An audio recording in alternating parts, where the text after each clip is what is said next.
Do not come any closer. The words left Senna's lips before she could stop them, and the moment they did, she wanted to pull them back into her throat and swallow them whole. Because the creature chained in the courtyard did not move. He did not flinch. He did not react the way a prisoner should react when a servant girl trembled at the edge of the stone steps and tried very hard to pretend she was not trembling. He simply looked at her. And that look, slow and measuring, and entirely too aware, stripped something from her chest that she had not known could be stripped. The winter storm had been building since dawn. Senna could smell it in the air as she crossed the frozen courtyard of Velthorn Palace, the clay pitcher of water heavy against her hip, her breath clouding white in the cold. The sky above the palace walls was the color of old iron, pregnant with snow that had not yet decided to fall. The temperature had dropped to 8 degrees below freezing overnight, and the stones beneath her feet held that cold like a living thing, radiating it upward through the worn soles of her boots. She knew this courtyard. She had crossed it every morning for 4 years, carrying water or linens or messages or whatever task the palace required of its most expendable servant. She knew the exact placement of every loose stone on the path between the servants' corridor and the outer yard. She knew which flagstones would crack under her weight if she stepped wrong, and which sections of the wall caught the morning sun for precisely 17 minutes before the shadow of the eastern tower swallowed them whole. She knew everything about this courtyard. She did not know what to do with him. Theron, the Frost Wolf, the last of the Varric bloodline.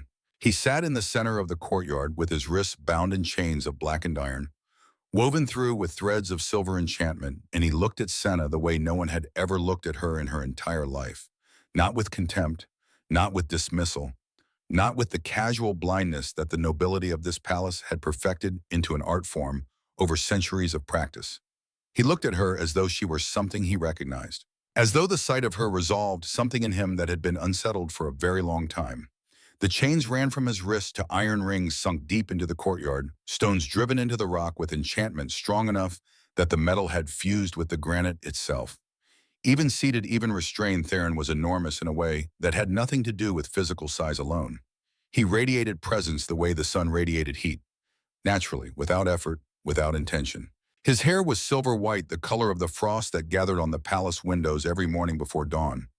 It fell past his shoulders unbound, moving slightly in the wind that cut across the courtyard with the promise of the coming storm. His eyes were the color of deep glacial ice, that translucent blue-gray that exists at the very heart of things, frozen and ancient and unreachable. There was a wound above his left eyebrow that had not fully healed. The edges were dark with dried blood, and the bruising around it spoke of impact of violence of a capture that had not been gentle. There was another wound along his jaw, and his knuckles were split and raw, where the chains had rubbed the skin away over 6 days of captivity. None of that diminished him. If anything, it made him more alarming. Because even injured and chained and bound with enchantment that should have reduced any wolf to trembling submission, there was something about him that whispered that this was not a creature who could truly be contained by iron and silver alone. Senna made herself walk forward. She was carrying water because Queen Isolde had decided with the particular cruelty that she dressed as practicality that the prisoner required hydration to keep him alive for the upcoming summit of the 5-packs, and that a servant delivering water was a sufficiently humiliating task for someone of his former status. Senna had been chosen because she was small and unthreatening, and because, as head servant Marin had put it, without a trace of kindness, she was the one whose absence would be least missed if something went wrong. It was not the first time in her life that Senna had been assigned to a task because she was considered expendable. She had learned over 4 years of such assignments to move through them without letting the sting reach her face. She kept her expression neutral now. She focused on the pitcher. She told herself to concentrate on the simple mechanics of the task. Walk to the stone basin at the edge of his reach. Pour the water. Walk away. Do not make eye contact. Do not speak. Do not think about the fact that the chains holding him to the ground had been cracking. The palace guards had noticed it 3 days ago. Hairline fractures running through the enchanted iron that no one had been able to explain. The court enchanter had been summoned twice. He had examined the chains with instruments Senna did not understand and had declared them sound structurally intact, capable of holding a creature 10 times Theron's strength. And yet the cracks had grown. Yesterday morning, when Senna had delivered the dawn water, she had seen them clearly. Thin silver lines spider-webbing through the black iron, spreading like frost across glass. The enchanter had replaced 2 of the chain links that afternoon, forging new bonds with fresh enchantment, speaking the binding words in a language that made Senna's teeth ache to hear. This morning, those new links had cracks in them too. You are afraid, Theron said. His voice was low and even, carrying across the cold air without effort. It had a resonance to it that she felt in her sternum more than she heard with her ears. It was not an accusation. It was not mockery. It was simply an observation delivered with a directness that she was wholly unprepared for. Senna set the pitcher down at the basin's edge with more force than she intended. The sound of clay striking stone rang out sharp and clear in the silence of the courtyard, echoing off the palace walls and fading into the gray sky above. Everyone in this palace is afraid of something, she said, because it was true, and because saying it meant she did not have to admit that he was specifically what she was afraid of right now. That is not the same as being afraid of you. He tilted his head slightly, a small motion that nonetheless communicated a great deal of focused attention, the way a wolf might turn its head to track the movement of prey at the very edge of its perception. I did not say you were afraid of me. She looked at him then, which she had told herself not to do, and the moment their eyes met, something happened that she would spend the rest of the day trying to find rational explanations for. A vibration moved through the air between them, subtle and sourceless, like the tension before lightning, like the moment between the flash and the thunder when the world holds its breath and waits for the sound to catch up with the light. The chains at his wrists made a sound, not a large sound, not the crash of breaking metal or the groan of iron under impossible strain. Just a sound, a small sound, the kind of sound that metal makes when it is placed under pressure that it was not designed to accommodate. A stress crack forming, a weakness spreading. Senna stepped back without deciding to step back. Her body made the decision before her mind could weigh in, and by the time she registered the motion, she was already 3 feet further from him than she had been a moment before. The chains were still. Whatever she had heard or imagined she had heard faded back into the ambient sounds of the courtyard. Wind cutting across stone, distant voices from the upper galleries where the palace nobility took their morning air. The far-off sound of hooves on the palace approach road, some messenger or merchant arriving with goods or news or both. Theron watched her retreat with that same unsettling steadiness. Something moved across his expression, not quite amusement, not quite surprise, but something in the neighborhood of both. You are different from the others they have sent, he said. She should have walked away. She had poured the water. The task was complete. There was no reason to remain in the courtyard, no reason to continue standing within the range of his attention, within the sphere of whatever it was that made the chains crack and the air vibrate, and her heart beat faster than it should for a task as simple as delivering water. I am the same as every other servant in this palace, she said, and she was not entirely sure why she stayed to say it. You are not, he said with the same simple certainty he had used to name her fear. Your scent is different. Your blood carries something different. Senna felt the cold of the courtyard in a way she had not felt it before. Not as temperature, but as awareness. As the sudden understanding that she was standing in an open space with no walls close enough to give her the comfort of enclosure, no door near enough to provide the illusion of escape. You are changed, she said. Her voice came out steadier than she felt. You cannot smell anything from there. The smallest shift crossed his face. Something almost gentle in the severity of his expression, like sunlight breaking through storm clouds for just a moment before the gray closed in again. The chains suppress my shift, he said. They do not suppress my senses.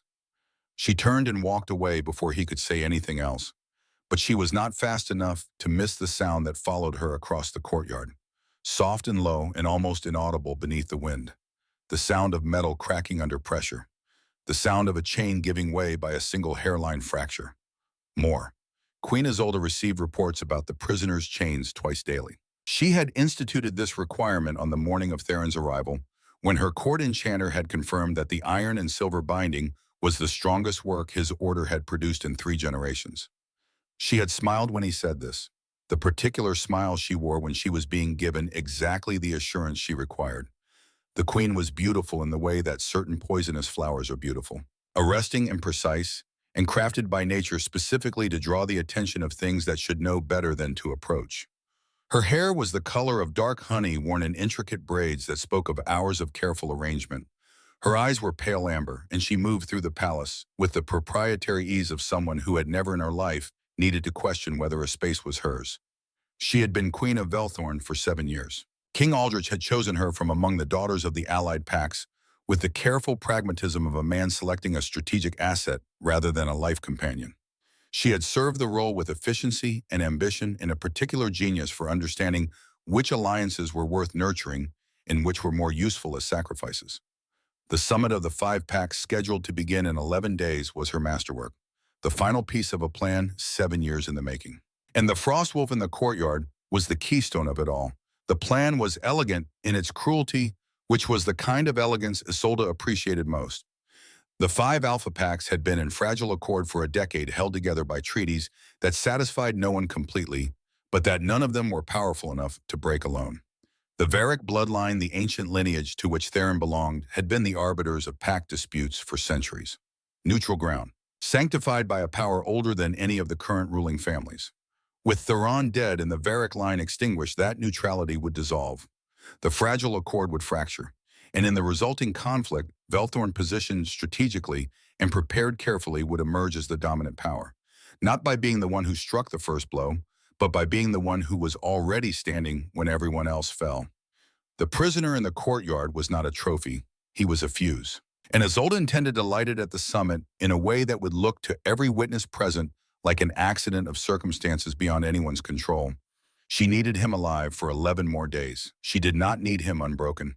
Those were different things, and she understood the difference very well. Senna did not mean to go back to the courtyard that evening. She was assigned to the eastern quarter after the midday meal, polishing the carved stone panels that lined the passage from the Great Hall to the archive.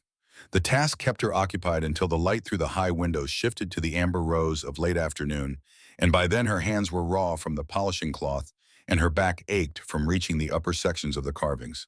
She had thought about the morning more than she wanted to admit. Specifically, she had thought about what he had said. Your blood carries something different. It was not the first time in her life that she had felt out of place in her own skin. Felt that there was something slightly misaligned between the self she could see and touch and the self that existed in the peripheral awareness of her quietest moments. The self that lived in the space between sleeping and waking, in the moments before full consciousness settled over her mind like a blanket smothering embers. She had no wolf. This was a fact she had grown up understanding as a fundamental limitation, a condition that placed her outside the most essential experience of her world. Most pack wolves shifted for the first time between the ages of 12 and 16. The change came with puberty, with the first stirrings of adult strength, with the moment when the body decided it was ready to become something more than human alone. Senna had waited. She had waited at 12 when her body had begun to change in other ways, when she had watched her peers experience their first shifts with a mixture of terror and exhilaration that she understood intellectually but could not share. She had waited at 13, at 14, at 15. By 16, the waiting had become a different kind of experience. Not anticipation, but dread. The understanding that with each passing month, the likelihood decreased, that there was a window for these things and her window was closing. By 17, she had stopped waiting. She had understood by then that the waiting was itself the answer, that the absence of a wolf was not a delay, but a reality, that there was nothing inside her sleeping, no second nature waiting to emerge. Just Senna, plain and ordinary and unbonded, which was why she had ended up a servant in the first place. A girl with no wolf and no pack had very few options in the kingdom of Velthorn. Service was the most dignified of the limited ones available. It provided food and shelter in a kind of obscurity that Senna had learned to wear like armor. If you were invisible enough, people stopped asking questions. They stopped wondering why you were different. They simply accepted that you were there to carry their water and polish their floors and be so thoroughly beneath their notice that your presence became as unremarkable as the stones beneath their feet. Senna had been invisible for 4 years. She was very good at it. She went to the courtyard because she told herself she had forgotten the pitcher there that morning, which was true, though she could have sent one of the younger servants to retrieve it. She carried the evening meal tray because the kitchen steward had asked her to, and she had not thought quickly enough to assign it to someone else.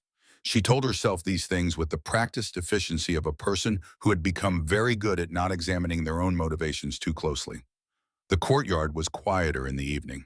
The stone walls held a residual cold that deepened as the sun dropped below the western ramparts, and the shadows stretched long across the flagstones, pooling in the corners where the light could not reach. 2 guards stood at the courtyard's entrance. They watched her pass with the incurious attention of men assigned to protect against something escaping rather than something approaching. She was a servant. Servants were beneath the threshold of their attention. She was used to this. She crossed the courtyard with the meal tray balanced in both hands and found that Theron was watching her before she had gotten close enough to make eye contact. He had known she was coming. She remembered what he had said about his senses and felt the peculiarity of being perceived in that way. Not seen but sensed, detected by something that had nothing to do with her visibility. "You came back," he said. "I am delivering the evening meal," she said. "I was told to." He considered this for a moment, his frost-colored gaze studying her with that same focused attention that made her feel both exposed and strangely recognized at the same time. "You could have sent anyone." She set the tray down at the edge of his reach and straightened. The chains were different than they had been that morning. She noticed this with the particular attention she gave to things she did not want to have noticed. The way the black iron links had a different quality to them in the low light, as though the fractures she had heard that morning had not stopped at the audible, as though they had continued quietly throughout the day, spreading through the metal in patterns too small to see, but too significant to ignore. "The chains are worse," she said, not meaning to say it. "Yes," he said. "You should tell the queen I should." She agreed. "You will not," he said. And his certainty irritated her in a way that was almost a relief, because irritation was a much more manageable response than the other things she had been feeling in his presence. "You do not know what I will and will not do," she said. "I have been watching how you move through this palace," he said. "You see more than you let on. You notice things others do not. And then you decide very carefully what to do with what you have noticed. You decide based on who it will help and who it will harm." The accuracy of this description landed on her like cold water. "You have been here for 6 days," she said. "You have been here for 4 years," he said. "I have had 6 days to observe a palace that you have had 4 years to live in. The conclusions are not difficult to reach." She found herself sitting down on the stone bench near the outer wall before she had consciously decided to sit. It was a strange thing sitting in the presence of a prisoner and feeling for the first time in a very long time that she was in the company of someone who was genuinely paying attention to her, not to what she could do for them, not to the tasks she could perform, or the water she could carry, or the floor she could polish. To her. The evening deepened around them. The first stars appeared in the gaps between the clouds, cold and distant, and beautiful in the way that things too far away to touch are beautiful. The wind picked up, carrying the scent of snow that would fall before morning. "Why are you really here?" Theron asked. Senna looked at him across the darkening courtyard, at the silver white of his hair and the careful steadiness of his expression and the chains that were cracking, because she kept coming back. Because her proximity was doing something to the enchantment that the enchanters had not known to calibrate for. "I do not know," she said, and it was the truth. The first honest thing she had said all day. The name he called her by the third day was not her name. He called her Senna of the Silver Edge. She did not know what it meant when he first used it. The words felt formal, ceremonial, weighted with significance she could not parse. She had asked him, standing in the courtyard with the morning water, while the guards changed shifts at the far gate, what it meant. "It is a Varick naming tradition," he had said. "A secondary name assigned by a lichen to a person whose nature they recognize as adjacent to something significant. Adjacent to what she had asked.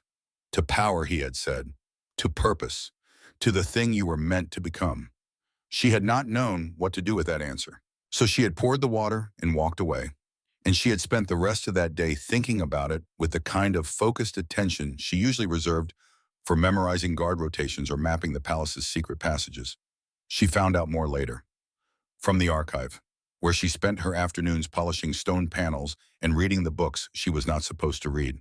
The Varick naming tradition was described in a text so old that its pages had turned amber at the edges, and the ink had faded to a pale brown that was difficult to read in the archive's filtered out, and the book smelled of dust and time and the particular mustiness that ancient paper acquired when it had been stored in darkness for generations. The Silver Edge was a designation given to those who carried dormant lichen blood of the rarer varieties. The bloodlines that did not express themselves through standard shifting, but through other manifestations entirely. Manifestations that the text described in language too archaic for Senna to fully parse, but that seemed to involve the manipulation of supernatural constructs, the ability to interact with enchantments and bindings, and the invisible architecture of magic itself. She sat with the book in the archive for longer than her afternoon tasks permitted. She told herself she was reading it for curiosity and not for the particular quickening in her chest that the description produced. The feeling that something inside her was waking up. Something that had been sleeping so long she had forgotten it was there. She was a servant. She had no wolf. She had no bloodline worth noting. These were facts. She returned the book to its shelf and went back to her evening duties and tried not to think about the way the chains had sounded that morning when she had stood close enough to Theron that she could see the individual fractures running through the silver thread of the enchantment. Tried and failed. On the fourth night, he told her about the summit, not the version that Velthorn's court was preparing to present to the world. Not the carefully constructed narrative of a diplomatic gathering designed to solidify the peace accord for another generation. The real version. He had learned it not through any supernatural perception, but through the simple fact that chained prisoners in palace courtyards were consistently underestimated as information-gathering entities. Guards talked, servants talked. Palace officials walked through the courtyard discussing sensitive matters, apparently not considering that the creature they were discussing might be listening to every word with senses far beyond the human range. Theron recounted what he had heard with the dispassion of someone relaying tactical intelligence rather than the narrative of his own planned execution. Isolde intended to use the summit to publicly accuse the Varric bloodline through Theron of having broken the ancient compact, the sacred agreement that governed the Arbiter's neutrality. She would do this through a fabricated act of aggression against one of the 5 packs. The evidence had been constructed over years. It was by all accounts convincing. The resulting judgment from the assembled alphas would call for the ending of the Varric line, which was the polite language the old Accords used for a death sentence, and it would look to everyone who witnessed it like justice. Senna listened to this and felt something happen inside to her that she did not have words for. It was not quite anger, though anger was part of it. It was not quite fear, though fear was present. It was something older and more fundamental. The response that lived underneath those familiar emotions and only surfaced when something that the deepest part of a person recognized as profoundly wrong was placed in front of them and demanded acknowledgement. "Why are you telling me this?" she said when he had finished. He was quiet for a moment, long enough that she thought he might not answer. "Because you are the only person in this palace who has come to this courtyard without an agenda," he said. "And because I think you are more relevant to what happens at that summit than either of us currently understands." She wanted to dismiss this. She prepared to dismiss it. She assembled the words she would use to remind him that she was a servant with no wolf and no bloodline, and no standing in any pack structure. That the idea of her being relevant to anything involving the summit of the 5 packs was the kind of thinking that resulted from too many days chained to a courtyard with insufficient sleep and declining hope. She did not say any of it, because the chains which had been fractured before she arrived, and which had been fracturing further throughout their conversation, made a sound in the silence between his last word and her response. A sound like something giving way. Not breaking, not yet, but giving way. The morning of the 5th day brought the court enchanter to the courtyard with his apprentices and a case of new enchantment components. Summoned by a report from the night guards that the chains were showing structural compromise that could not be explained by any force the prisoner was capable of exerting. Senna was not in the courtyard when he arrived. She was in the eastern corridor carrying a basket of linens. And she heard about the enchanter's visit from Petra, the kitchen girl who had heard it from the stableman who had overheard 2 guards talking at the yard's entrance. The enchanter had apparently been quite disturbed. The cracks in the iron were not the result of physical force, which the enchantment was specifically designed to resist. They were the result of something else. Something that he had described according to the stableman who had overheard the guards who had heard it from an apprentice as the enchantment reacting to a proximity it had not been calibrated to accommodate. When Petra repeated this to Senna with the cheerful imprecision of someone transmitting information they did not fully understand, Senna nodded and made a noncommittal sound and continued sorting linens with the practiced calm of a person who was internally doing something considerably more agitated than sorting linens. A proximity it had not been calibrated to accommodate. She thought about this for the rest of the morning. She thought about it while she carried meals and polished floors and stood in the back of the great hall during the midday session, where 3 of the Queen's advisors discussed summit preparations in voices that carried further than they realized. She thought about what Theron had said on the second evening. "Your blood carries something different." She thought about the text in the archive. The one with the amber-edged pages and the description of the silver-edged designation and what it signified. She thought about being 17 years old and waiting for a wolf that never came. She had always understood that absence as a deficiency. It had never once occurred to her to understand it as something else, as something waiting for a different kind of emergence, as a power that had nothing to do with shifting at all. She went to the archive that afternoon. She went to the section of shelving that she was not supposed to access, the section that contained materials designated for pack scholars and court officials only. Not for servants without bloodline or standing. The lock on that section was a standard palace lock. And Senna had been carrying the master ring for the Eastern Quarter since the previous head servant had trusted her with it 3 years ago, and then left the palace for reasons that no one had clearly explained. She had never used the master ring to open the restricted archive section. She used it now. The books she found there were older than anything in the accessible collection. Their spines were marked with the pack sigils of all 5 bloodlines. And among them, on the third shelf from the bottom, there was a collection of texts bound in pale gray leather that bore no sigil at all. Only a symbol she did not recognize, a circle bisected by what might have been a lightning strike, or might have been a crack. She took 3 of the gray-bound books to the reading table in the corner and opened the first one and read for 2 hours without looking up. The Varick bloodline was older than the pack structure itself. This was the first thing the text established, and it established it with the particular confidence of information that the author considered so fundamental as to barely require stating. The Varick were not a pack in the conventional sense. They were an older order, the remnants of a lichen lineage that had existed before the 5-pack system had been formalized, when the world had been organized along different principles entirely. Their power was not the power of shifting, though they could shift. Their power was something that the text called the resonance, a quality of energy that interacted with the supernatural world in ways that the text described through metaphor rather than direct explanation, as though the author had found the direct explanation insufficient for capturing what the phenomenon actually was. The resonance could affect enchantments.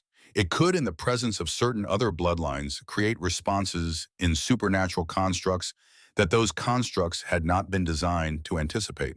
It could also, the text noted in passing in a sentence that Senna read 3 times, interact with dormant bloodlines of the appropriate adjacent lineage to produce an activation cascade, an awakening. She sat with this information for a long time. Outside the archive's high windows, the afternoon light was shifting toward the gold of early evening. She could hear the distant sounds of the palace settling into its pre-dinner rhythm, the clatter of kitchens, the murmur of voices from the quarters above, the bells that marked the changing of the guard. She thought about a chain cracking. She thought about a prisoner who had looked at her on the first morning as though he recognized something. She thought about a designation, Senna of the Silver Edge, given by a tradition she had looked up and found to be very old and very specific about what it meant. She closed the gray-bound book and sat for a moment with her hands flat on its covered and feeling the texture of the pale leather against her palms. And she thought about the 11 days remaining before the summit, 10 days now, and what it meant that she was sitting in a restricted archive, having unlocked knowledge that reframed everything she thought she knew about herself, and what she was going to do with it. She went to the courtyard at dusk, when the guards changed and the new pair had not yet settled into the rhythm of their watch. Theron was exactly where he always was, which was to say, he was exactly where the chains permitted him to be. And the chains had been reinforced that afternoon with fresh enchantment, the new iron gleaming at the points where the old links had cracked. He looked at her when she came in from the side entrance, the one that served the kitchens and that the guards never fully monitored because servants were not considered relevant to the monitoring paradigm.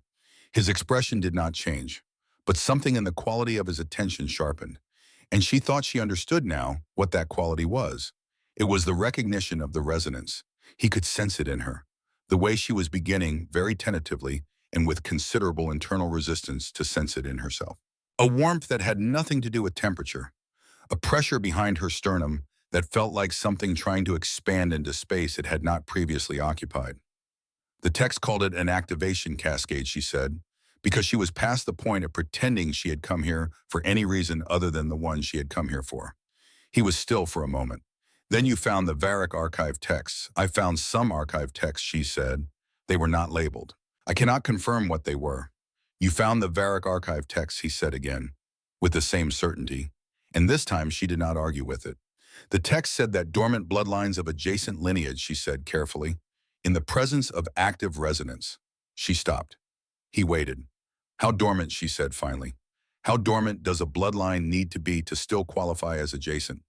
He looked at her for a long moment with those ice blue eyes, and the chains at his wrists made no sound at all, which she was beginning to understand as meaningful in its own right, because the chains reacted to her proximity, and the chains were not reacting right now.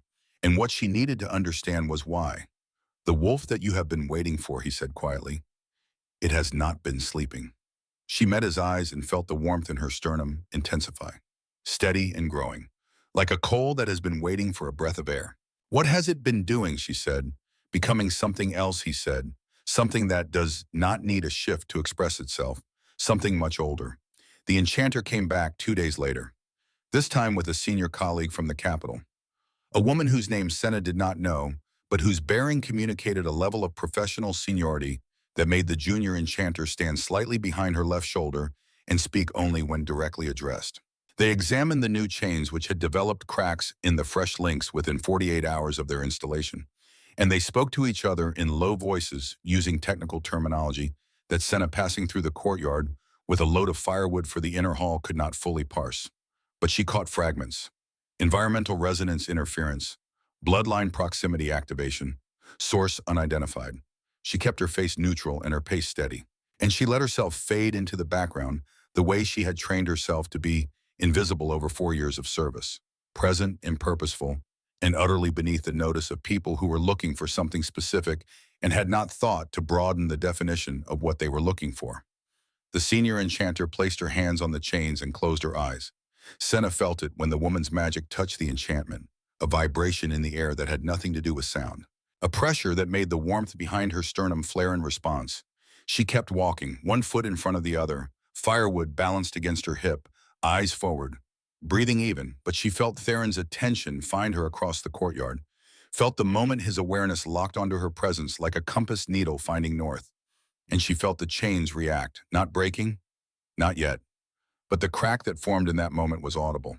A sharp sound like ice splitting on a frozen lake, small but unmistakable. The senior enchanter's eyes snapped open. Senna did not look back. She disappeared through the servants' entrance and into the warren of corridors beyond, and she did not let herself think about what had just happened until she was alone in the linen storage room with the door closed behind her. Then she set the firewood down very carefully and pressed her hands flat against the stone wall and tried to slow her breathing. The chains were breaking because of her. Not because of anything Theron was doing, not because the enchantment was faulty or poorly constructed, because of her proximity, because whatever was waking inside her was incompatible with the binding magic that held him, because the resonance he carried and the power she was developing were creating something together that neither enchanter had calibrated their work to contain. An activation cascade, the text had called it. She was activating, and he was the catalyst.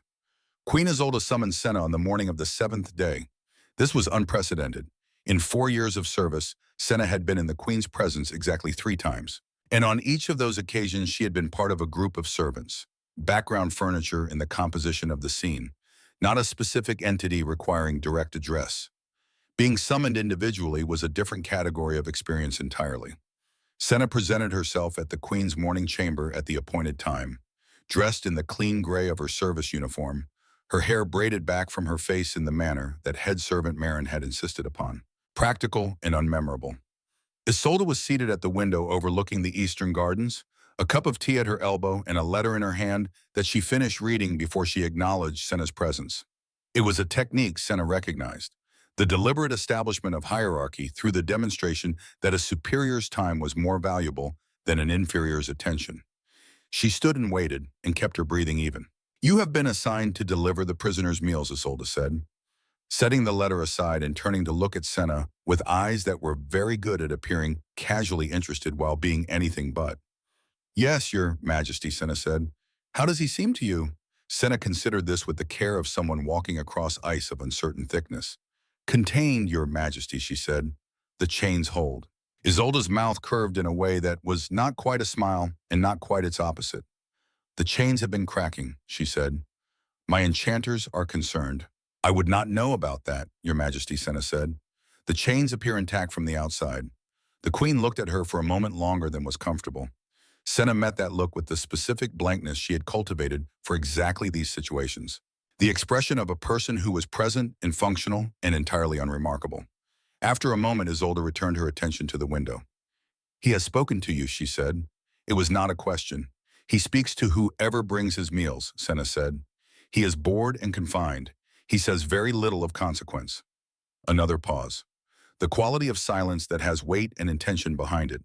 "If he says anything of consequence," Isolde said, "you will bring it to me." "Of course, Your Majesty." She left the chamber with her breathing still even, and her face still composed, and her heart moving at a pace that was considerably faster than either of those things suggested. She told Theron about the summons that evening.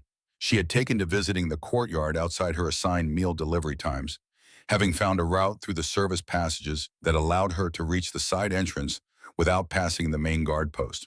The reasoning she gave herself for these visits was that she was monitoring the state of the chains, which was a concern with legitimate implications for palace security and therefore technically within the scope of her responsibilities. She was aware that this reasoning was not entirely honest. She was also aware that she had stopped being entirely honest with herself about several things over the past week, and that this was connected to the growing warmth behind her sternum that had become by the seventh day something she noticed constantly, a presence rather than an absence. A new weather in the interior landscape she had always thought she knew completely. She suspects something Theron said when she had finished recounting the conversation. He was not alarmed by this. His stillness had a quality that she had come to understand as the stillness of someone who had spent considerable time in situations of danger and had learned that stillness was often more useful than motion. She suspects the chains, Senna said. She does not suspect me. Not yet, he said. She will. I know, Senna said. That is why I need to understand what is happening before she understands it first. What was happening was becoming by the eighth day more difficult to deny or categorize as something other than what it was. The pull behind her sternum had sharpened into something with clear direction, like a compass finding true north. A pull that oriented itself toward the courtyard with the reliability of a compass vital. She had read 3 more of the gray-bound texts from the restricted archive and found in them a description of the mate bond as the Varric understood it, which was different from how the 5 packs understood it. The same fundamental phenomenon, but described through a different framework. One that emphasized not the completion of 2 halves, but the activation of something latent in both parties. A mutual unlocking.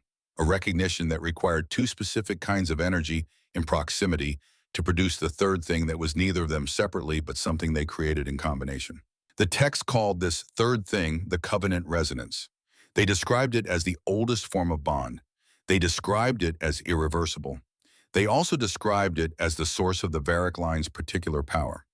Not the individual resonance of any one bloodline, but the covenant resonance that only emerged when the right 2 bloodlines found each other, which was why the Varric arbiters had always worked in pairs throughout history, and why the last pair had been separated 3 generations ago, and why the Varric line had been declining ever since.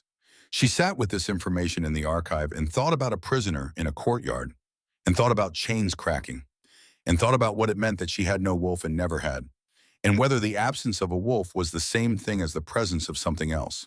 And she thought about what it would mean to be the thing that completed a covenant that had been broken for 3 generations, and whether she had any choice in the matter, and whether choice was even the right framework for what was happening, or whether what was happening was more like weather. Not a choice you made, but a condition you found yourself in the middle of and had to navigate. Tell me about the covenant resonance, she said to him that evening. He was very still for a long moment. You read the gray text, he said. I told you I found some archive materials. Yes, he said. You told me that. She waited. The evening was cold, the kind of cold that felt clean rather than harsh. The air carrying the faint mineral scent of the frost that would form before morning. The covenant resonance, he said, finally is not something that happens to 2 people. It is something that is recognized between them. The bond exists before the recognition. The recognition is simply the moment when both parties become aware of what has always been true. She thought about this. And if only one party recognizes it, she said, then the other party is already aware of it, he said. They may simply not have put a name to what they have been aware of. She looked at him across the cold air of the courtyard, at the silver white of his hair and the careful steadiness of his expression, and the chains that she now understood were cracking because she kept coming back here. Because her proximity was doing something to the enchantment that the enchanters had not known to calibrate for. You have known since the first morning, she said. Since before the first morning, he said. I could sense you in the palace before I saw you. Your resonance, I had not expected that. I had not expected to find a covenant match in the palace of the kingdom that was holding me prisoner. Something moved across his expression then. The first genuine fracture in his composure that she had seen. Something that was not quite vulnerable, but was adjacent to it. I had not expected to find one at all, he said. The Varric arbiters work in pairs. My pair was meant to be the bondmate who would complete the covenant I had searched for 10 years. I had begun to believe that the line had degraded too far, that there was no one left who carried the resonance in sufficient proximity to mine. He stopped. And then I was dragged in chains into a courtyard, he said. and a servant girl came to bring me water, and the enchantment on my chains cracked on first contact. And I understood that the universe has a very particular sense of timing. The ninth day began with snow. Not the storm that had been threatening since Theron's arrival, but something gentler. A steady fall of small flakes that accumulated slowly on the courtyard stones and turned the palace grounds into something clean and unmarked. Senna stood at her chamber window before dawn and watched the snow fall and made a decision. She had been building toward it for days without quite articulating it to herself. The way a person walks toward a door in the dark by following the sliver of light at its edge, rather than by being able to see the door itself. She made it in the archive, surrounded by gray-bound texts, while the palace above her prepared for the summit that was now 2 days away. The decision was this: she would not let Theron die in this courtyard. She was not fully certain of the form that not letting would take. She was not certain of the resources available to her, which were limited. She was not certain of what she was capable of, which was a category of uncertainty that was itself shifting, because she was less certain each day that what she was capable of was what she had previously believed. But she was certain of the decision itself. It had the quality of something that had already been decided and was simply being acknowledged, like recognizing a truth that had been present before the moment of its naming. She spent the morning researching, not the covenant resonance this time, not the nature of the bond or the history of the Varric bloodline. She researched the founding accord, the original document that had established the five-pack alliance and codified the role of the Varric arbiters as neutral mediators. It was referenced in multiple texts, but the full text itself was stored in a section of the archive that was locked with enchantment rather than simple metal. Senna stood in front of that locked section for a long time.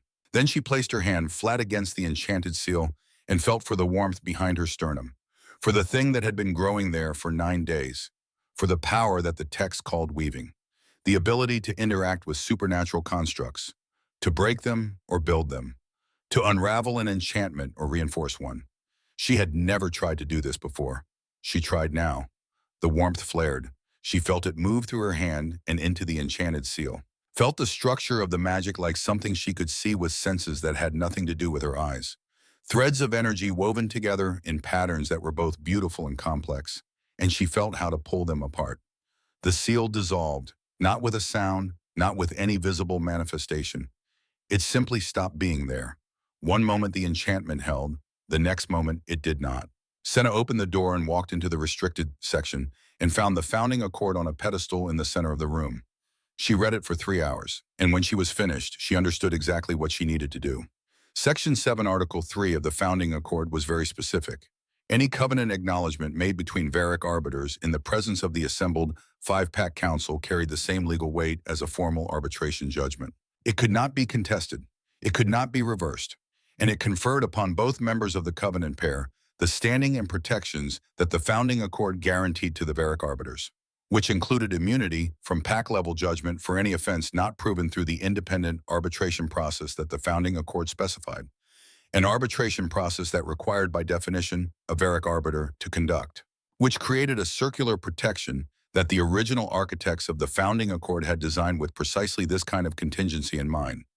Senna copied the relevant passages in careful small handwriting onto sheets of paper that she folded and placed inside her uniform jacket.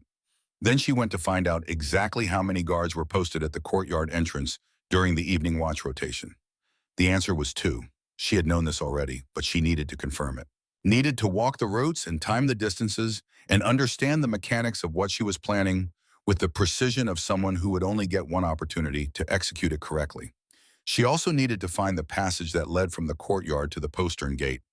She had heard about this passage, references in conversations overheard over 4 years of being invisible, while guards and servants talked around her as though she were furniture. But she had never mapped it herself. She mapped it now. Route 12, she labeled it in her mental catalog. Kitchen passage to wine cellar to postern gate, 340 yards total, stone floor throughout. 4 points where the ceiling was low enough to require ducking. 2 places where the passage narrowed to single file. She walked it twice to memorize the distances. Then she went to the courtyard. Theron knew something had changed the moment she entered. She saw it in the way his attention sharpened, in the quality of focus that suggested he was reading information from her presence that had nothing to do with what she was saying or how she was moving. "You have decided something," he said. She set down the evening meal and looked at him for a long moment. The summit begins in 2 days, she said. Yes. Isolde will present her fabricated evidence. She will call for your execution. The assembled alphas will agree because they will believe they are delivering justice. That is the plan, he said. We are going to change the plan, she said. He was very still. How? We are going to invoke Section 7, Article 3 of the Founding Accord, she said. We are going to make a covenant acknowledgement in front of the assembled five-pack council, and we are going to use the protections that acknowledgement confers to force an independent arbitration of Isolde's evidence. His eyes had not left her face. That requires me to be at the summit, he said, not chained in a courtyard. Yes, she said. The palace guards will prevent that. Yes, she said. They will. The silence between them held weight. Are you asking me if I am willing to escape? He said. I am telling you that I am going to help you escape, she said. What I am asking is whether you trust me enough to follow my lead when I do. He looked at her for a long time, and something moved across his face that she had not seen before. Something that looked like hope struggling against the instinct not to hope for things that might be taken away. I have trusted you since the first morning, he said, when you were afraid and brought me water anyway, when you could have sent anyone and you came yourself. She felt the warmth behind her sternum flare in response to his words, felt the covenant resonance move between them like a current. Tomorrow night, she said, after the evening meal, the guard rotation changes at dusk. There will be a window of 90 seconds when the courtyard entrance is unmonitored. That is a very small window, he said. I am aware, she said, and you believe you can break these chains. She looked at the enchanted iron, at the new links that gleamed with fresh magic, at the fractures that had formed despite that fresh magic because her proximity kept unmaking what the enchanters kept making. I know I can, she said, because she did know, with a certainty that had nothing to do with confidence and everything to do with recognition. The way you know you can breathe without thinking about the mechanics of breathing. The way you know your heart will beat without commanding it to beat. She was a weaver, and enchantments were made to be woven, and therefore they could be unwoven. How, he asked. I do not entirely know, she said, but I felt it when I broke the archive seal this morning, the structure of the enchantment, the way it was put together, and I understood how to take it apart.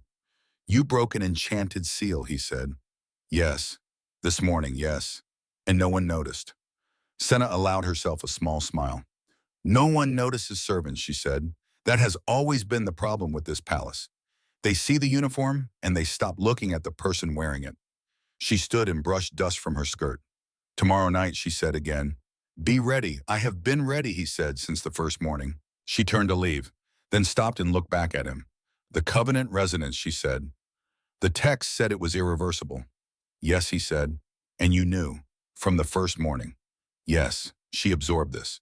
The implications of it, the weight of what it meant that he had known for 9 days and had told her anyway, had given her the information she needed to understand what was happening without demanding anything in return. I need you to know, she said, that when this is over, when we are standing in front of the five-pack council and invoking the founding accord, it will be because I chose it, not because the bond chose for me. He met her eyes. I would not want it any other way, he said. The 10th day felt longer than any day Senna could remember. She moved through her duties with mechanical precision, polishing floors, carrying linens, serving meals in the great hall where the nobility gathered to discuss final preparations for the summit that would begin the following morning. She listened to their conversations with the careful attention of someone gathering intelligence. The delegations from all five packs had arrived. The palace was full of visiting alphas and their entourages. The great hall had been reconfigured into the pentagonal seating arrangement that the summit protocol required. 5 points, one for each pack. With the Queen's position at the center on a raised platform that was officially designated as neutral ground, but that was architecturally indistinguishable from a throne. The witness named Gareth had been housed in the eastern tower under guard. Senna had seen him from a distance, a wolf in his middle years with the bearing of someone who had been told exactly what to say and exactly how much his family's safety depended on his saying it correctly. She felt something for him that was not quite pity, an understanding that he was as much a victim of Isolde's plan as Theron was, a tool being used for purposes he might not even fully comprehend. She would think about that later, after, when there was time to think about anything other than the mechanics of what needed to happen in the next 6 hours. The sun set early this time of year. By the time Senna had finished her assigned duties and changed into a clean uniform, and made her way to the kitchen passage. The sky beyond the palace windows was already dark, the kind of dark that comes in winter when the sun sets before dinner and the night stretches long and cold until morning. She carried a meal tray, the evening delivery. Everything exactly as it should be. No one questioned her. No one looked twice. She was beneath notice. She crossed through the kitchen and into the service corridor, down the narrow passage that led to the wine cellar, through the cellar to the door that opened onto the courtyard side entrance. The guards at the main entrance were visible in the distance. Two of them, changing shifts. The outgoing pair giving final instructions to the incoming pair. 90 seconds, she had estimated. She had 90 seconds from the moment the old guards left to the moment the new guards would be settled enough to pay full attention to the courtyard itself. She set the meal tray on the ground just inside the door. Then she stepped into the courtyard. Theron was watching the main entrance, watching the guard rotation with the same focused attention she had given it. He had understood. She had not needed to explain the timing. When his eyes found her across the courtyard, she saw recognition there, and readiness. She crossed the distance between them. Not running. Running would draw attention if any of the guards happened to glance this direction. She walked with purpose, with the steady gait of someone performing a routine task. She reached him, knelt beside the chains, placed both hands on the nearest link, and reached for the warmth behind her sternum. It answered immediately, not a flare this time. A flood, like opening a door that had been holding back water. The covenant resonance poured through her hands and into the enchanted iron, and she felt the structure of the magic as clearly as if it were written in light before her eyes. Threads of binding, patterns of containment, layers of enchantment woven together with skill and power and intention. And she understood in that moment exactly how to unravel all of it. She pulled. The chains did not crack. They shattered. Every link, every connection, every point where the enchanted iron had been threaded with silver. All of it came apart simultaneously with a sound like the striking of a very large bell, a single resonant note that rang out across the courtyard and echoed off the palace walls and then faded into the cold night air and was gone. Theron was on his feet before the sound finished fading. He was taller standing than she had understood from seeing him seated. And the immediate aura of presence that surrounded him was considerably more present without the suppressive effect of the enchantment bearing down on it. He looked at the broken chains at his feet. Then he looked at Senna, and the expression on his face was something she did not have a word for. It was not gratitude, though it contained something in that direction. It was not wonder, though it contained that too. It was recognition, fully expressed for the first time. The look of a person who has found the thing they had been searching for and is experiencing in the same moment the understanding of exactly how much they had not allowed themselves to hope. The guards at the yard entrance heard the sound. She could hear them responding. The scrape of boots on stone, voices calling out, the metallic sound of weapons being drawn. There is a passage, she said, moving fast, her mind doing what it did best under pressure, cataloging what she knew and identifying the useful parts. Behind the east wall, the kitchen passage. If you follow it through the wine cellar, it comes out at the postern gate on the north side. He was already moving, following her toward the side entrance. And in the darkness of the passage, she could feel the covenant resonance between them as something physical, a warmth that connected her sternum to his proximity, a thread of something that would not break regardless of what tried to break it. The summit, she said as they moved through the kitchen passage, past the cold stone walls with their rings of dried herbs and the smell of preserved food and wood smoke. If we run, she will use your absence as the evidence. She will tell the assembled alphas that you escaped because you were guilty. He was moving through the dark passage with an ease that suggested his other senses were compensating perfectly for the absence of light. Yes, he said. Then we cannot simply run, she said. No, he said. We cannot. We have to be at the summit, she said. Not as prisoner and servant. No, he agreed. Not as those things. The postern gate opened onto the northern approach road, which wound through a stand of frost-white birch trees before connecting to the main road that led away from the palace grounds.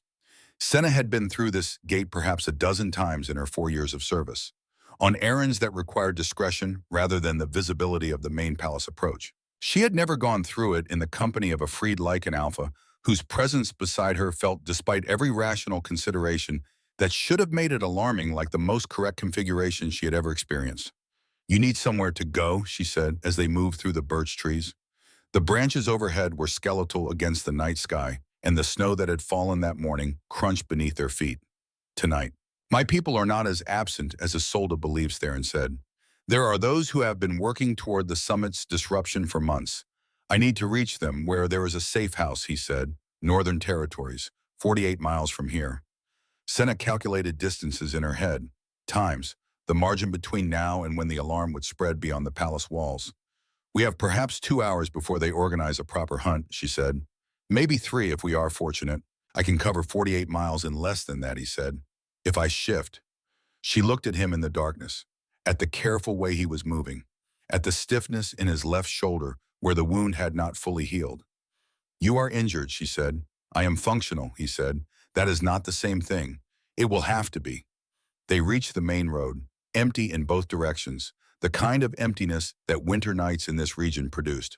When the cold kept most travelers indoors and the roads belonged to the wind and the wolves, Theron stopped at the edge of the tree line, turned to face her fully.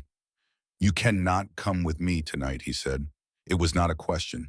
He had understood before she had fully articulated it to herself. No, she said. A missing servant on the same night as a missing prisoner would narrow the queen's attention considerably. I need to be in the great hall when the alarm sounds, she said. I need to look appropriately alarmed. He was quiet for a moment. The Covenant resonance hummed between them. Steady and certain. 2 days, she said. The summit begins tomorrow morning. Do whatever needs to be done before it begins. I will be there, he said. At the summit. As what she said. You cannot walk into the summit of the 5 packs as a prisoner, and you cannot walk in as a servant, he said. The Covenant resonance pulsed. Warm and insistent. As what we are, he said. As what this has always been. She understood what he meant. What he was asking without asking. What the Covenant resonance had been building toward since the first morning in the courtyard when the chains had cracked and something between them had recognized something between them. I need to ask you something, he said. Before I leave. Before any of what comes next. She waited. The text you read, he said. They explained the Covenant bond. What it means. What it requires. Yes. And you understand that once acknowledged publicly, once declared before witnesses withstanding, it cannot be undone. I understand. He took a step closer, close enough that she could see the pale winter blue of his eyes even in the darkness, close enough that the warmth of the Covenant resonance between them was almost tangible. I need to ask your permission, he said, to court you after this is over, when we are standing as equals before the packs and the immediate threat has passed. May I court you with intention? The question landed on her like something she had been waiting to hear without knowing she was waiting. Ask me again, she said, when we are standing before the assembled council. When we are equals not just in truth, but in recognition. We already are equals, he said. I just want the world to see it. She felt something shift in her chest, something that had been held carefully in place for a very long time letting go. Then court me by fighting beside me tomorrow, she said. As partners, he smiled then. The first real smile she had seen from him. It transformed his face from severe to something warmer. Something that suggested the man he might be when he was not chained in courtyards awaiting execution. Partners, he said. She stepped closer, rose onto her toes, and kissed him. It was brief, barely more than a touch of lips, but the Covenant resonance flared around them like visible light, silver blue and bright enough that she saw it through her closed eyelids. When she pulled back, his eyes were wide. Tomorrow, she said, at the summit. Tomorrow, he agreed. Then he shifted. She had never seen a lichen shift before. Had never been close enough to witness the transformation. It was not the violent, rending thing she had imagined. It was fluid, natural, like watching water pour from one vessel into another. One moment he was standing before her in human form. The next he was wolf, massive and silver white, and beautiful in a way that made her chest ache. He looked at her once more with those glacial eyes. Then he turned and ran. She watched until he disappeared into the darkness, until the sound of his movement through the trees faded and she was alone on the empty road. Then she turned and walked back to the palace. She went through the postern gate and through the wine cellar and through the kitchen passage and into the servants' corridor. She was in the eastern hallway carrying an empty basket that she had picked up from the linen storage when the alarm bell began to ring. The sound cut through the palace like a blade, sharp and insistent. The pattern that signaled immediate threat. Prisoner escape. Senna stopped walking. Let her face show surprise. Let the basket slip from her hands and clatter to the floor. A guard ran past her without slowing. What is happening? She called after him. The prisoner, he shouted back. The frost wolf. The chains are broken. She pressed herself against the wall as more guards ran past. Let herself look small and frightened. Let herself be exactly what they expected a servant girl to be in a moment of palace crisis. Overlooked and insignificant, she stayed there for a full 5 minutes, long enough to be convincing, long enough that anyone who saw her would remember that she had been in the eastern corridor when the alarm sounded, nowhere near the courtyard, nowhere near the escape. Then she bent and picked up the basket and continued toward the linen storage as though the alarm had nothing to do with her, as though her heart was not racing, as though the warmth behind her sternum was not pulsing with the steady certainty of a bond that had just been sealed with intention. The palace did not sleep that night. Senna heard the search parties organizing, heard the horses being prepared, heard the queen's voice raised in fury somewhere in the upper quarters where Senna was not permitted to go. She stayed in the servants' quarters, performed her duties when called upon, carried messages and water, and provided extra candles to the guards who were being questioned about how a chained prisoner had managed to escape their watch. No one questioned her. No one thought to question her. She was a servant. And servants did not break enchanted chains or help prisoners escape or participate in anything more significant than carrying things from one place to another. It was nearly dawn when head servant Marin found her in the kitchen. The queen wants all servants assembled in the great hall, Marin said. Her face was pale, her hands were shaking slightly. First light, no exceptions. Senna nodded. What will she do? She asked, letting just enough fear into her voice to be believable. I do not know, Marin said, but she is looking for someone to blame. The great hall at first light was cold despite the fires that had been lit in the massive hearths at either end. The servants assembled in rows at the back of the hall, 32 of them. Everyone who worked in the palace above the level of stable hand or kitchen scullery. Queen Isolde stood on the central platform, still dressed in the formal gown she had worn the previous evening, as though she had not slept, as though she had spent the entire night in motion. Her face was composed, but Senna could see the fury beneath the composition, could see it in the tightness around her eyes, in the way her hands gripped the arms of her chair. The prisoner has escaped, Isolde said, her voice carried across the hall with perfect clarity. Someone helped him. Someone in this palace broke enchantments that 3 generations of court enchanters swore were unbreakable. She let that sit for a moment. I will know who, she said, and when I know, that person will burn. Senna kept her face blank, kept her breathing even, kept her attention focused on a point just past the queen's left shoulder in the way that suggested she was listening without actually engaging. The summit begins this morning, Isolde continued. The delegations are assembled. The witness is prepared. And I will not allow one escaped prisoner to disrupt 7 years of planning. She looked across the assembled servants. If any of you know anything, she said, if any of you saw anything or heard anything or have any information about how this escape was accomplished, you will speak now. Silence. Senna felt the weight of 31 other servants holding their breath, felt the collective fear of people who understood that when queens looked for someone to blame, the truth of guilt or innocence was often less relevant than the convenience of accusation. Very well, Isolde said, you are dismissed, but know this, I am watching, and I will find who is responsible. The servants filed out in silence. Senna walked with them, one among many, invisible. The summit of the 5 packs opened as all such summits did with the ceremony of the acknowledged. The formal recognition of each attending delegation standing and their right to speak in the gathered assembly. It was held in the great hall, which had been transformed over the preceding 2 days into the configuration that summit protocol demanded. The 5-pointed arrangement of tables and seating, one for each pack, with the queen's position at the exact center on a raised platform that was officially designated as neutral ground, but that commanded the attention of every eye in the room. The ceremony was attended by every significant figure in the Velthorn court, by delegations from each of the 5 packs, by an audience of pack nobles and witnesses whose presence gave the proceedings their official weight, 140 wolves total. Senna stood in the back corridor reserved for palace staff, where servants watched the proceedings through an ornamental screen designed to allow observation without visible presence. And she watched Queen Isolde open the proceedings with the composed precision of a woman who had spent 7 years preparing for this specific hour. She had not slept. She had spent the 2 days since Theron's escape moving through her duties with the mechanical accuracy of someone who was conserving all available cognitive and emotional resources for a single future point in time. She had answered questions when the guards came looking for information. She had expressed the appropriate reactions to the alarm, to the discovery of the broken chains, to the subsequent frantic enchanter assessments of what had happened and how. She had maintained throughout all of it the particular blankness of a servant whose value lay precisely in her unremarkability. She had also, during the hours when she was not being asked questions, done several other things.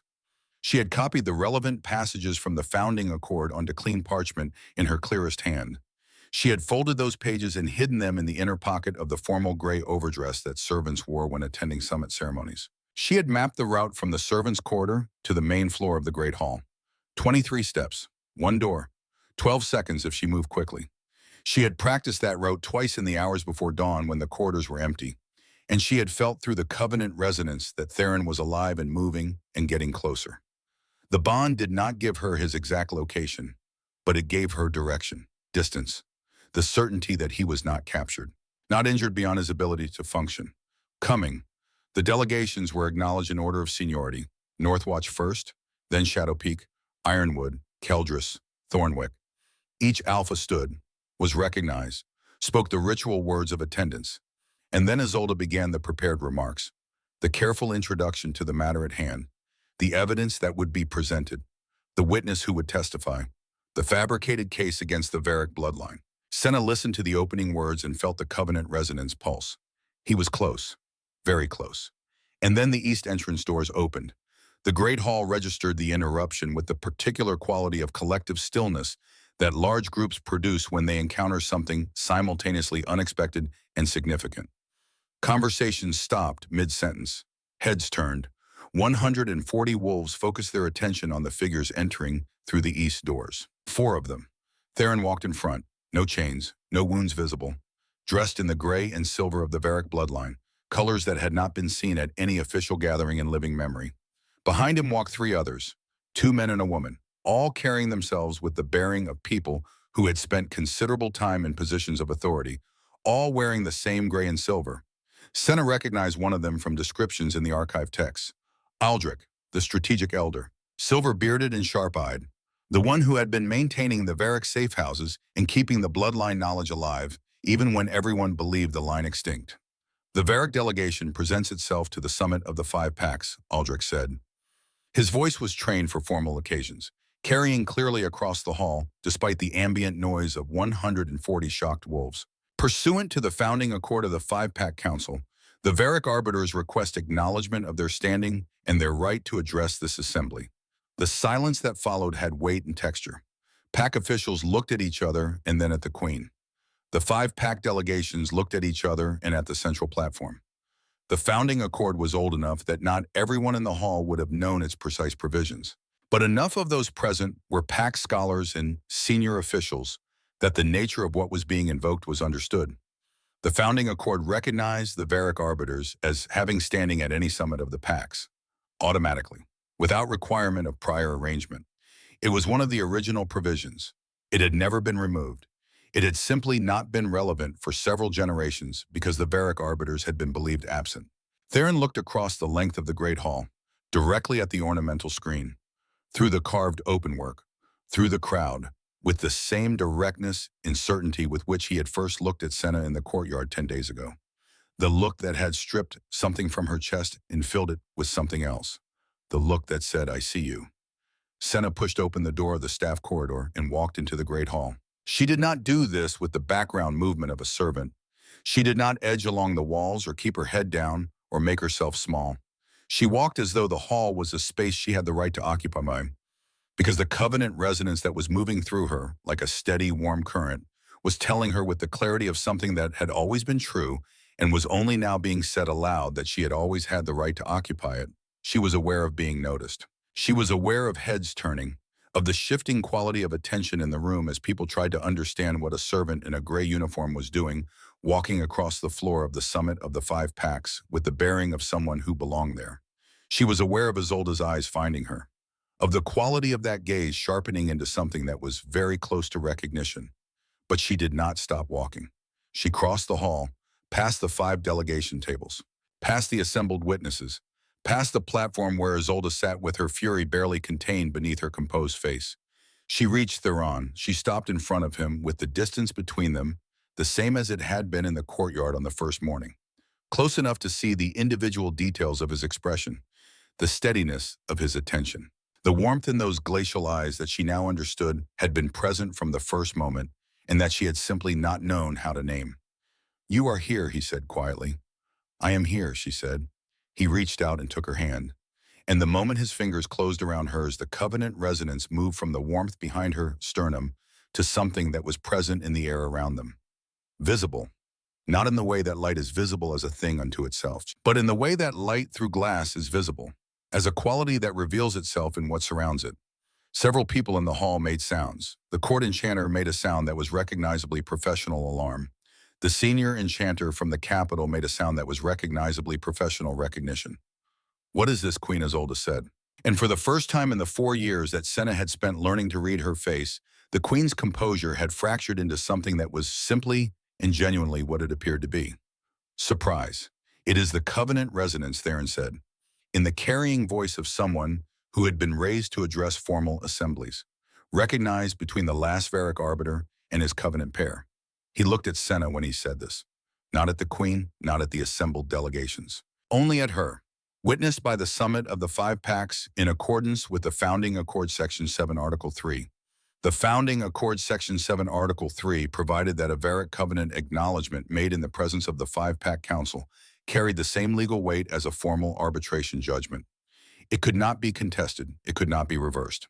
And it conferred upon both members of the covenant pair the standing and protections that the Founding Accord guaranteed to the Varric arbiters, which included immunity from pact-level judgment for any offense not proven through the independent arbitration process that the Founding Accord specified, an arbitration process that required by definition a Varric arbiter to conduct, which created a circular protection that was elegant in its construction and absolute in its application. This proceeding, said Aldrich, in the formal cadence of someone reciting established protocols, is no longer within the jurisdiction of a single pact summit. The presence of an acknowledged covenant pair invokes the Founding Accord's arbitration provisions. Any matters before this assembly that relate to the Varric bloodline must be referred to the arbitration process. The delegations of the 5 Pacts were looking at each other with the expressions of people who were recalibrating a situation very rapidly. Not all of them were Isolde's allies. Not all of them had known the full shape of what this summit had been designed to accomplish. Some of them were here because they had been told this was a diplomatic meeting, had not been told everything it was designed to be. The Varric evidence against the Varric bloodline, said the Keldris Pact's elder representative, a small and precise woman whose age had given her the authority to ask questions that younger delegates might have hesitated to raise, will need to be submitted to the arbitration process for independent review. Isolde said nothing. For the first time since Senna had come to this palace, the queen was in a room where her silence was not the silence of control. "There is one other matter," Theron said, and now he looked at Isolde. And the quality of his attention in that moment was the quality of the frost wolf meeting the person who had planned his execution, and meeting them on ground that had reversed itself entirely. The Founding Accord requires that the circumstances of a Varric arbiter's capture and imprisonment be submitted for review by the council, along with the evidence that led to that capture. He paused. And the evidence of who constructed it. Senna had watched Queen Isolde for 4 years. She had learned the queen's silences and her expressions and the tells that she had worked very hard to eliminate and had not entirely succeeded in eliminating. She watched Isolde's face now and saw the moment that the calculation completed itself and arrived at its conclusion. The plan that had taken 7 years to build was not salvageable. Too many of the 5 Pact delegates were looking at the queen with expressions that were shifting from deference to question. The Founding Accord was too old and too well understood by too many of the senior officials present to be dismissible. The Varric delegation was present and standing and legally protected by provisions that Isolde had apparently not fully accounted for. And standing in the middle of the great hall of the Velthorn Palace, hand in hand with the Frost Wolf who was supposed to have died at this summit, was a servant girl, who turned out not to have been a servant girl at all. At least not only that, which was the error Senna thought that Isolde had made 7 years ago when she had begun this plan, and that she had continued making every day since. She had looked at the people around her and seen only what they appeared to be, and she had never once considered that appearance and reality were frequently different things, and that the most significant presences in any room were not always the ones standing at the center of it. The northern territories stretched cold and unforgiving beneath a sky the color of steel. Theron ran through the darkness in his wolf form, silver-white against the snow, and Senna felt him through the covenant bond, felt the steady rhythm of his movement, felt the burn in his injured shoulder that he was pushing through with grim determination, felt the moment the hunters picked up his trail. She was back in the palace servants' quarters when it happened. The bond flared with sudden alarm. Not fear. Theron did not feel fear the way ordinary wolves did, but warning, awareness of pursuit.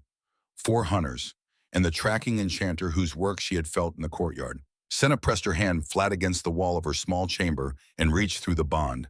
She could not speak to him across the distance. The covenant resonance was not that kind of magic, but she could send what she felt, what she knew. Be careful. I am here. The response came back as warmth, as certainty. I know. The second night brought the crisis she had been dreading. Theron had reached the safe house, had met with Aldrich and the others, had learned that the witness, Gareth, was being held under guard in the Eastern Tower, that Isolde's evidence was constructed from 7 years of careful fabrication, that there were documents, correspondence, proof that could be presented if they could survive long enough to present it. And then the hunters had found them. Not at the safe house. Aldrich was too skilled to allow that, but on the return journey. When Theron was making his way back toward Velthorn through the wilderness, moving fast and injured and pushing the limits of what even a Lycan Alpha could endure, the frozen river was the trap. Senna felt it through the bond the moment the ice gave way, felt the shock of cold water, felt Theron go under, felt the current grab him and pull, and the wound in his shoulder scream as he tried to fight against water that had no mercy and no awareness of who he was or what he carried. She was in the archive when it happened, reading text she did not need to read because she could not sleep and could not stop moving, and the bond was screaming at her that something was wrong. And then she understood what the covenant resonance actually was. It was not proximity. It was not even physical presence. It was connection. She extended her will through the covenant with desperate intensity, reached across 48 miles of winter darkness, and found the structure of the water the way she had found the structure of the chains, found the threads of it, the pattern, the way it moved and flowed, and could be convinced to move differently. She wove, not with her hands. She had no hands there, not with her body. Her body was in an archive in a palace 48 miles away. She wove with her will, with the covenant resonance, with the power that she was still learning to understand, but that understood her perfectly well. The water around Theron solidified, not ice. Ice would have trapped him. This was something else. A platform, a surface that held weight while remaining fluid underneath. A contradiction that should not have been possible, but that existed because she believed it could, and because the covenant resonance believed in her belief. Theron surfaced, gasping, pulled himself onto the platform she had made, and across 48 miles of darkness, Senna felt his gratitude like heat against her skin. The hunters arrived to find their prey already gone, and a section of river frozen in a pattern that no natural ice had ever taken. Theron reached the Varric safe house at dawn on the day before the summit. Senna felt him arrive through the bond, felt his exhaustion and his relief, and the steady determination that had carried him through a night that should have killed him. She went about her duties in the palace with mechanical precision, polishing, carrying, being unseen in all the ways that servants were expected to be unseen, and listening. The palace was full of visiting delegations now, wolves from all 5 packs. Their conversations carried through corridors and across courtyards and into the servants' passages where no one thought to guard their words. She learned that Gareth the witness had a daughter, that Isolde had been holding the girl for 3 years, that Gareth believed what he was going to testify because Isolde's enchanter had made him believe it, had implanted the memory so skillfully that Gareth could not tell the difference between what he had actually seen and what had been placed in his mind. She learned that one of the Varric delegation members, a man named Caspian, had been sending information to Isolde for months, that his handwriting was on some of the fabricated documents, that he too had a daughter being held, and she learned that Caspian was breaking. That night in the courtyard where Theron had been chained, Senna met with Aldrich. He had come through the same passages she had used, moving through the palace with the careful skill of someone who had been doing this kind of work for a very long time. The girl knows, he said without preamble, about Caspian. Yes, Senna said. Can we trust her? You are already trusting me, Senna pointed out, with considerably more than you are trusting her. Aldrich studied her in the darkness. His eyes were sharp even in the dim light from the distant palace windows. Theron says you saved his life last night, he said. Through the bond, across 48 miles, the Covenant resonance is strong, Senna said. The Covenant resonance has never been that strong, Aldrich said. Not in any recorded case. Not even in the original pairs. She did not know what to say to that, so she said nothing. We need to make a choice about Caspian, Aldrich said finally. If he testifies against Isolde, he will be admitting his own complicity. He could be executed alongside her. Or he could be offered mercy, Senna said, in exchange for his testimony. The Alliance will not offer mercy easily. Then we make them understand that he acted under duress, Senna said, that his daughter was held hostage, that he is a victim as much as a participant. You have a kind heart, Aldrich said. I have a strategic mind, Senna corrected. Caspian's testimony will be more credible if he is honest about his role, and his redemption will show that Isolde's corruption extended beyond simple evidence fabrication, that she held children hostage to maintain her conspirators' silence. Aldrich smiled slightly. You will make a formidable arbiter, he said. The night before the summit, Theron came to her. He should not have risked it. The palace was full of guards and visiting wolves and people who would recognize him instantly. But he came anyway, through passage 12, through the wine cellar, to the small chamber where Senna slept among the other servants. She woke to find him standing in the darkness by her window. The Covenant resonance had not warned her. It hummed between them, now steady and warm, but it had not woken her, as though it had known he was not a threat, as though it recognized him as thoroughly as she did. Tomorrow, he said quietly. Tomorrow, she agreed. She sat up. The other servants in the adjoining chambers slept on undisturbed. Senna had learned over 4 years which floorboards creaked and which did not. Theron had learned in a single night. I need to ask you something, he said. She waited. The texts you read, he said. They explain that once acknowledged publicly, the covenant cannot be undone. I know, and you understand what that means. What you are choosing. She looked at him in the darkness. At the silver white of his hair, and the careful control in his expression, and the vulnerability underneath it that he was trying very hard not to show. I am choosing partnership, she said.